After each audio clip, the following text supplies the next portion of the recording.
Otorita Ibu Kota Nusantara menjalin kerjasama dengan Universitas Indonesia. Tujuannya meningkatkan bidang pendidikan, penelitian dan pengabdian masyarakat di IKN Nusantara, Kalimantan Timur.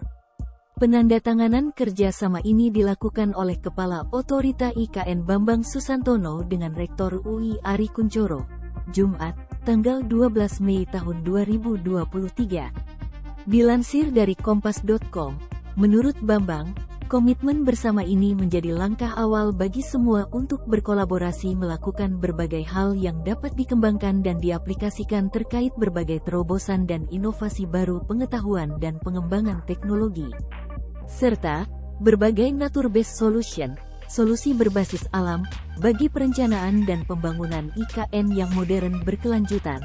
Terangnya dalam siaran pers, Minggu, tanggal 14 Mei tahun 2023. Sedangkan Ari mengutarakan harapannya agar IKN dapat menjadi research headquarter, kantor pusat penelitian, dan tempat para periset dan pengajar dari ragam tempat dunia dan Indonesia untuk berbagi pengetahuan dan melakukan kolaborasi riset. IKN dapat menjadi inspirasi bagi para periset untuk menyumbangkan ide dan pikirannya serta hilirisasi riset bagi pembangunan Indonesia, tutur Ari. Adapun kerjasama kedua belah pihak ini nantinya meliputi digitalisasi pembangunan dan pengelolaan IKN. Sedangkan di bidang pendidikan, penelitian, dan pengabdian kepada masyarakat.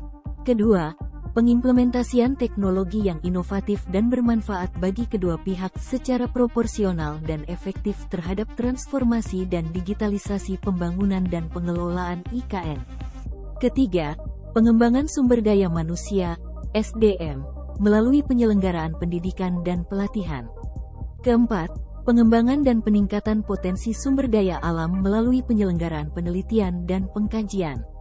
Sebelumnya, Wakil Kepala Otorita Ibu Kota Nusantara, OIKN, Doni Rahaju mengatakan, hingga kini, para investor baru sekadar menyatakan minatnya, belum ke tahap eksekusi untuk pembangunan mega proyek IKN Nusantara di Yang Kalimantan Timur.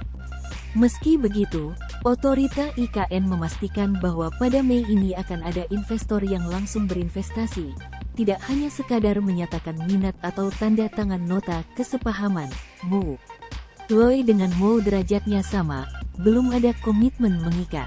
Insya Allah Mei tahun 2023 ini akan ada beberapa yang lebih konkret, bukan sekadar MOU, ujarnya, Rabu, tanggal 10 Mei tahun 2023. Namun, dirinya masih enggan menyebutkan nama investor yang bakal berinvestasi tersebut. Namanya dirahasiakan dulu agar ada kejutan, ucap Doni. Berdasarkan data OIKN, terdapat 200 calon investor yang menyatakan minat melalui Letter of Intent, LOI. Sebanyak 32 LOI tertarik berinvestasi di bidang barang dan jasa, 23 bidang teknologi, dan 23 bidang energi. Selanjutnya 21 LOI bidang infrastruktur, 16 LOI bidang perumahan, konsultan, dan fasilitas pendidikan, 13 LOI bidang utilitas, 12 LOI di bidang mixed use, dan 10 LOI bidang pengelolaan limbah. Kemudian, sebanyak 7 LOI bidang fasilitas kesehatan, 4 perkantoran dan konektivitas, dan terakhir 3 LOI bidang zona industri.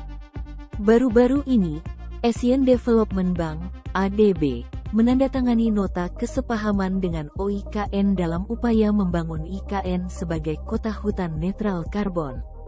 Penekanan MOU ini berlangsung dalam acara ATS Annual General Meeting di Incheon, Korea Selatan, pada Jumat, tanggal 5 Mei tahun 2023. Bermitra dengan lembaga internasional seperti ADB membantu Nusantara berkontribusi pada agenda global untuk mengatasi perubahan iklim, meningkatkan keanekaragaman hayati, dan memenuhi tujuan pembangunan berkelanjutan, kata Kepala OIKN Bambang Susantono.